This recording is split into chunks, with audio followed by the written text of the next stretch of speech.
Halo Shalom semuanya, selamat pagi. Puji Tuhan kita berjumpa kembali dalam Morning Blessing di hari Kamis ini. Saudaraku dimanapun berada, saya mengajak setiap kita, mari kita melihat satu bagian firman Tuhan dari Injil Markus pasal yang ke-15. Kita akan melihat ayat yang ke-15. Ini adalah cerita ketika para ahli Taurat, ya, mereka datang kepada Pilatus dan memohon kepada Pilatus, meminta kepada Pilatus.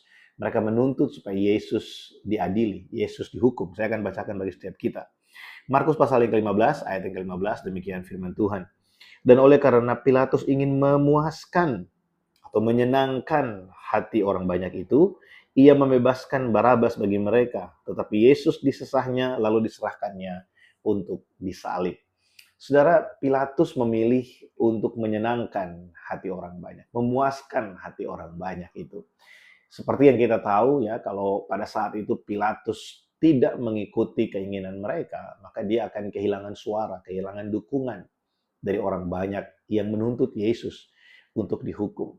Bagi orang banyak ini, ketika mereka berhasil membuat Yesus dihukum, ya, mengikuti keinginan mereka, mereka mengalami kemenangan. Dan Pilatus juga tidak mau menjadi bulan-bulanan dari orang banyak itu. Tapi saudara, kita belajar bahwa kita tidak bisa menyenangkan hati semua orang. Ya. Kita pasti harus memilih. Dan pilihlah dengan benar. Karena seringkali saudara, kita terpaksa, ya, kita dipaksa untuk mengikuti satu kebenaran yang sebenarnya bukan kebenaran. Mungkin karena kita takut dipersalahkan, sehingga kita memilih sesuatu yang pilihan orang banyak gitu ya.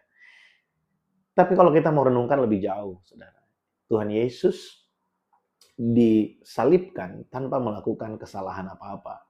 Pilatus cuci tangan ya dengan mengikuti keinginan orang banyak, mungkin dia bisa berpikir ya kalau dia salah, dia bisa mempersalahkan para ahli Taurat dan orang-orang yang datang kepadanya meminta supaya Yesus dihukum.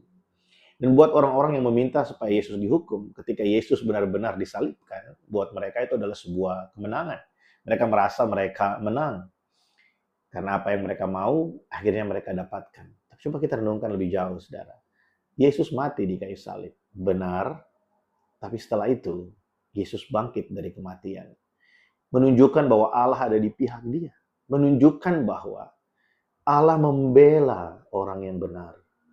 Saudara, mungkin kita ingin mencari kambing hitam seperti Pilatus. Dia mengikuti keinginan orang banyak. Sekalipun mungkin di dalam hatinya pasti ada keraguan karena Yesus tidak membuat kesalahan apa-apa. Tapi dari kisah ini kita belajar bahwa jangan takut untuk memilih apa yang benar. Karena ketika kita memilih Allah apa yang benar, Allah akan menyatakan penyertaannya, pembelaannya, keberpihakannya atas kita. Pilihlah untuk melakukan apa yang berkenan di hadapan Tuhan.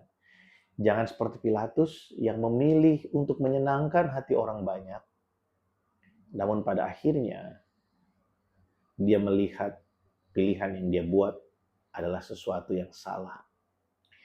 Saudara, saya berdoa supaya dari kisah-kisah sebelum Yesus disalibkan ini, kita dapat belajar banyak hal yang menolong kita untuk kita hidup dengan lebih baik, dengan lebih peka terhadap apa yang ada di sekeliling kita.